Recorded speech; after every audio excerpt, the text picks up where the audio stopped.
Fernando Diniz chamou a atenção. Quero falar sobre novo diretor executivo de futebol, Juninho Pernambucano. Quero esclarecer um fato importante sobre este assunto. E também pergunto a você, torcedor cruzmaltino, quem deve sair do Vasco? Quem deve entrar na barca do CT Moacir Barbosa? Fala, galera, sejam todos bem-vindos ao canal BTB Esportes. Eu sou o Jonatas Santos, chegando com tudo neste momento, trazendo notícias, informações e repercutindo os últimos fatos do Clube de Regatas Vasco da Gama. É claro que eu estou falando do Gigante da Colina, mas antes eu peço, na humildade, na moral, se você não é inscrito aqui no canal, não perca tempo, botão abaixo, inscrito, inscreva-se, ative o sino das notificações na opção todos, deixe o like no vídeo, é muito importante para o nosso trabalho, importante também para o crescimento do canal. Seu like faz com que a plataforma entenda que esse vídeo é importante e acaba recomendando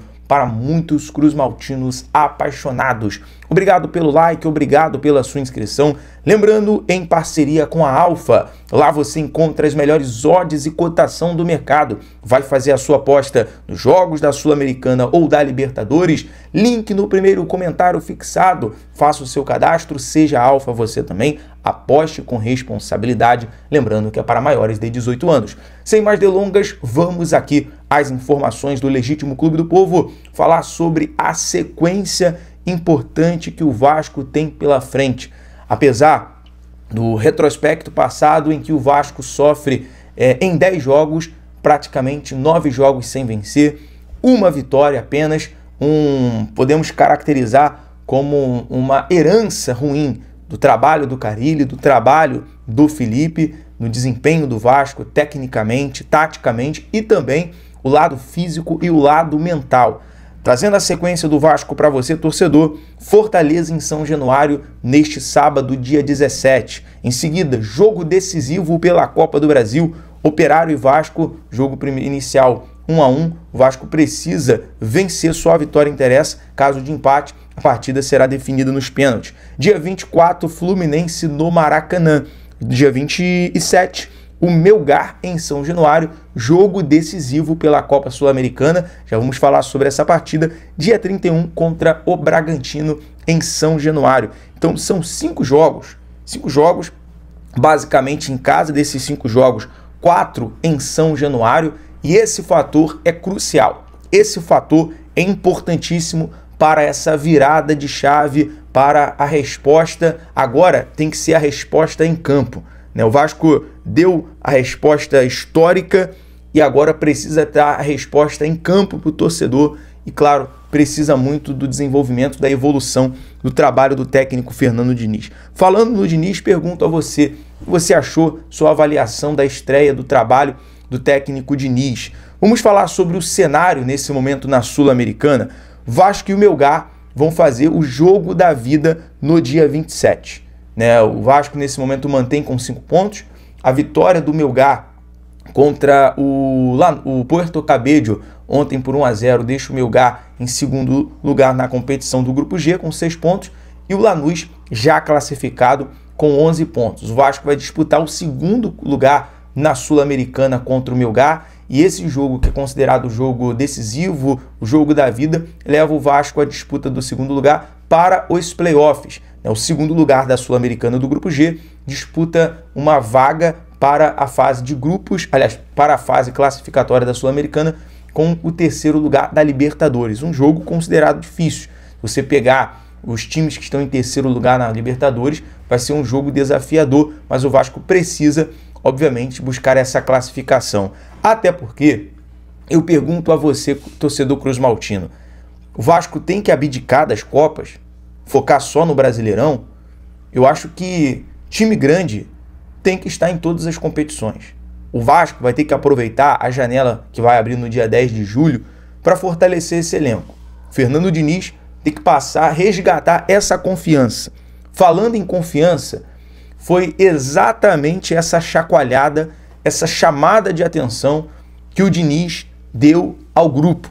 Precisa resgatar a confiança. Esse retrospecto ruim, os últimos vexames, humilhações que o Vasco passou em campo contra o Puerto Cabello. Lembrando que não é de hoje. Não é de hoje que o elenco do Vasco, que esse elenco vem passando vexame. Já não basta no passado os 6-1. Já não basta esse período agora com o Felipe, com o Carille. O Vasco tem um retrospecto muito abaixo e cair drasticamente fisicamente. Eu falava isso no intervalo do jogo. Vem aí o segundo tempo. Será que o Vasco vai conseguir manter a pegada, o ritmo? E aí, o técnico Fernando Diniz, obviamente, chamou a atenção para o lado mental, para o lado físico também dos jogadores.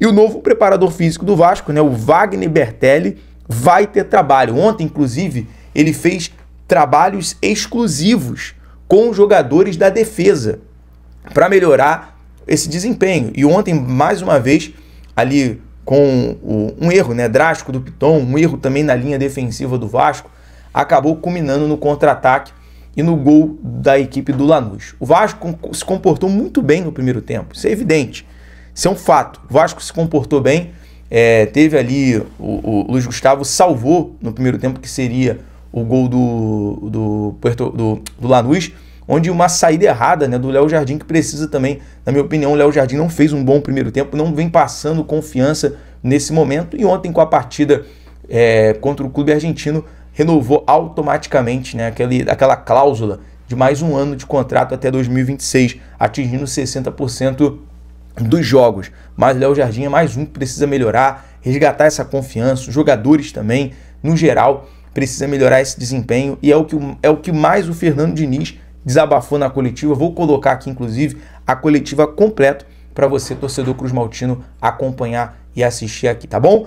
Vamos falar agora sobre Juninho Pernambucano no Vasco, um esclarecimento. Muito se fala sobre Rodrigo Caetano, Juninho Paulista, Juninho Pernambucano, e já temos uma resposta do considerado reizinho, né, muito cantado nas arquibancadas nos anos de glória, né, nos anos 2000, no período em que o torcedor acompanhava seus ídolos, um deles, Juninho Pernambucano.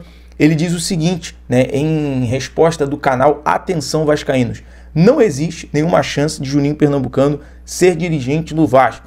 O ex-jogador não aceitaria. Então, a priori, essa é a informação. Futebol é dinâmico, né? Pode mudar. Já ouvimos aí situações em que o técnico falou: não vou treinar time brasileiro, não vou treinar nenhum time no Brasil, meu foco é na Europa. No final de tudo, o técnico estava treinando o time brasileiro. Então, assim, futebol é dinâmico. Mas, a princípio, pelas informações, Juninho Pernambucano não seria dirigente no Vasco. Então, essa questão aí pode basicamente, a priori, descartar Juninho Pernambucano como diretor executivo. do Vasco vai ter que ir em busca no mercado para resolver essa questão. O fato é que o próximo vai precisar participar da parte de negociação, de apuração também. Claro que, a princípio, sabemos que Fernando Diniz e o presidente Pedrinho vai ser ativo aí no mercado, o Fernando Diniz principalmente vai ter essa participação direta, porque as últimas é um Deus nos acuda, né? Se a gente for colocar, o acerto é o Nuno e o Lucas Freitas. Os demais, até então, não entregou aquilo que era esperado. Galera, falando nisso, eu quero trazer um assunto aqui, não é uma informação, é apenas uma sugestão, tá?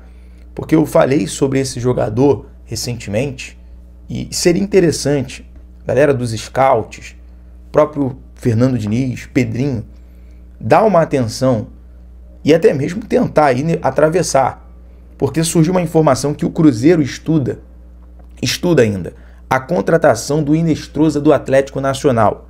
O jogador colombiano de 22 anos é um pedido do técnico Leonardo Jardim, e na Colômbia, Inestrosa é visto como o novo sucessor de John Arias no Fluminense.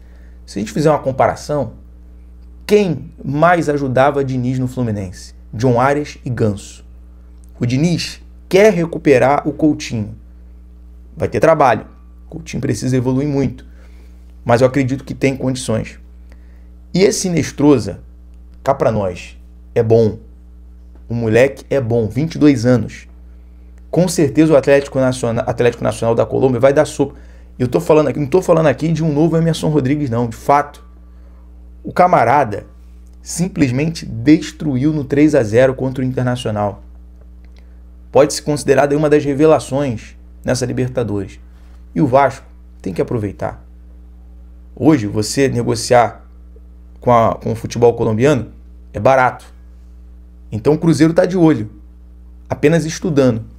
Se fizer ali um pequeno trabalho de apuração, tem jogador bom, tem jogador de qualidade. Então agora é questão de tá dado aí a sugestão, a planta. Se não for aquilo esperado, não precisa trazer. Mas eu acho que vale uma atenção. E o Cruzeiro está tentando esse jogador. Inestrosa. A galera pode acompanhar e estudar. Não é notícia, tá, galera? Não é informação. É apenas uma sugestão, beleza? BTB Esportes em todos os lugares. Até o próximo vídeo. Um abraço.